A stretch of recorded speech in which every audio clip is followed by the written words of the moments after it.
एक एक करके पेट की बीमारियों को सिलसिलेवार तरीके से ले लेते हैं और सबसे पहले बात करते हैं कोलाइटिस की। अगर कोलाइटिस की परेशानी किसी को हो ही जाए तो फिर क्या इसका समाधान हो सकता है? क्योंकि इनिशियल स्टेज पे तो बचाना तो आसान है, लेकिन किसी को अगर क्रिटिकल स्टेज पे पहुंच अच्छा गया भी हो जी, जिनको कोलाइटिस होता है ना, उनका दूध, मीठा और घी तीनों चीजें हम बंद कर देते हैं थोड़े दिनों के लिए। बाद में ठीक 1 से 2 सप्ताह, अधिकतम 1 से 2 माह लगता है किसी को। मैंने लोगों के 10, 20, 30, 40 साल पुराने कोलाइटिस को ठीक किया। किससे? बिल्कुल सिंपल चीजें हैं, घी, दूध और चीनी, ये बंद कर देते हैं उनका। तो क्या देते हैं उनको? कभी मीठे का कभी मन करे तो खजूर, मुनक्का, अंजीर थोड़ी मात्रा में ले सकते हैं, अच्छा रहता है, कोई दिक्कत नहीं। नेचुरल स्वीट देते हैं उनको।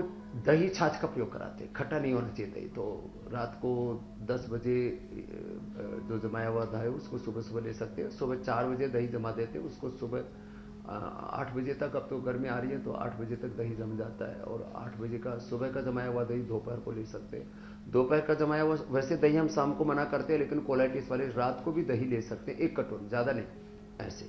अच्छा, अगली बात है पाचन तंत्र के लिए अभ्यास तो हम कर ही रहे। कोलाइटिस के लिए, अल्सरेटिव कोलाइटिस के लिए, आईबीएस के लिए एकदम 100% सटीक उपाय, उपचार, 100% उसका क्योर करने वाला ट्रीटमेंट। खाने के बाद कुटजारिष्ट 4 चम्मच, उसमें पानी मिला दे 4 चम्मच, और उसी के साथ 4 गोली कुटज घनवटी की दे दें। और दिन भर में 5-10 गोली ऐसे ही चित्रगादी वटी की चूस ले, उससे भूख भी बहुत अच्छी हो। ये मूलतः मंदाग्नि करोगे, जो खाते उसका आंव बन जाता है, लैट्रिन से चिकना पदार्थ निकलता है, जो खाते उसका आंव का मतलब आम, वो कच्चा आहार जो है वो उसका रस, रक्त, मांस, मेद, अस्थि, मज्जा, शुक्र, रज, ओजन बन करके जो भी खाना खाते उसका लेसदार ऐसी पस जैसा आंव बन जाता है। इसको आंव संग्रहणी बोलते हैं। तो उसके लिए पवन मुक्तासन करें, उत्तान पादासन थोड़ा लंबा करें, ये सब अभ्यास 5-5 मिनट करवाते हैं। और कुटजारिष्ट, कुटज घनवटी, चित्रकादिवटी बताई। बेल का प्रयोग, दही छाछ में इसबगोल का प्रयोग, उबला हुआ सेव को ऐसे सामान्य खाएंगे तो आंव बनेगा, उबाल करके सेव को और उसको खा लेते हैं तो वो उससे भी आंव अच्छा होता है। और किसी किसी को आंव और कब्ज दोनों, किसी को बार बार टॉयलेट जाना पड़ता है, मरोड़े के साथ दस्त आता है, और फिर जो किसी किसी को कब्ज भी हो जाता है। तो ये उबला हुआ सेव, पका हुआ केला दही के साथ खिलाते हैं, इसबगोल दही के साथ देते हैं, इससे आंव संग्रहणी दूर होती है। और बेल का प्रयोग छाछ के साथ, एक चम्मच बेल पाउडर छाछ के साथ ले लिया, वो बहुत जबरदस्त है।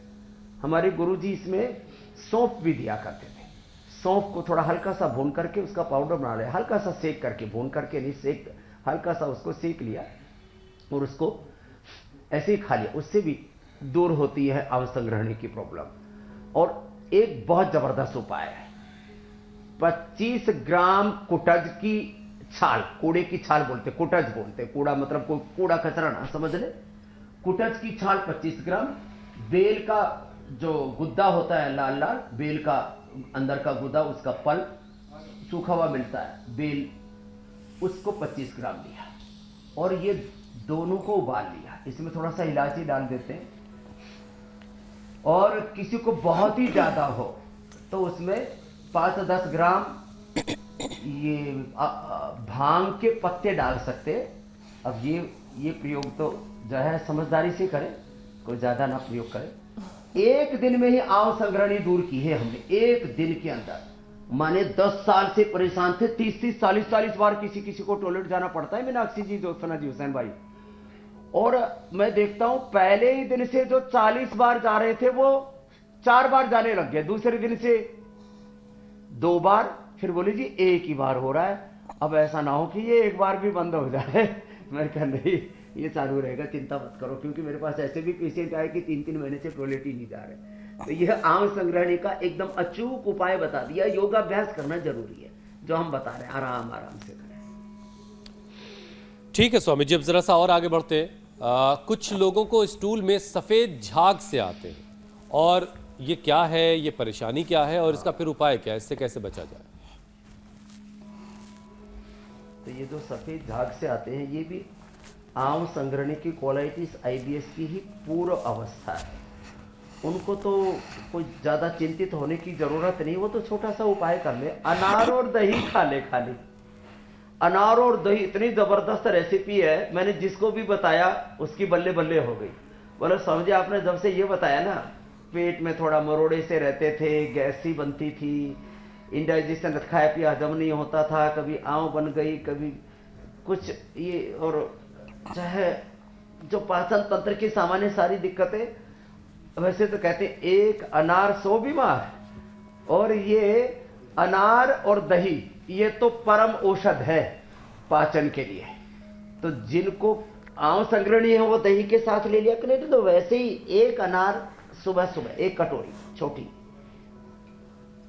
जब से मैंने ये लेना शुरू किया है तो कभी कभी जैसे मैंने कहा ना, पूरी रात दिन ऐसे मेरी दिनचर्या भी थोड़ी कभी कभी गड़बड़ भी हो जाती है, तो अनार से ही ठीक रखता हूँ।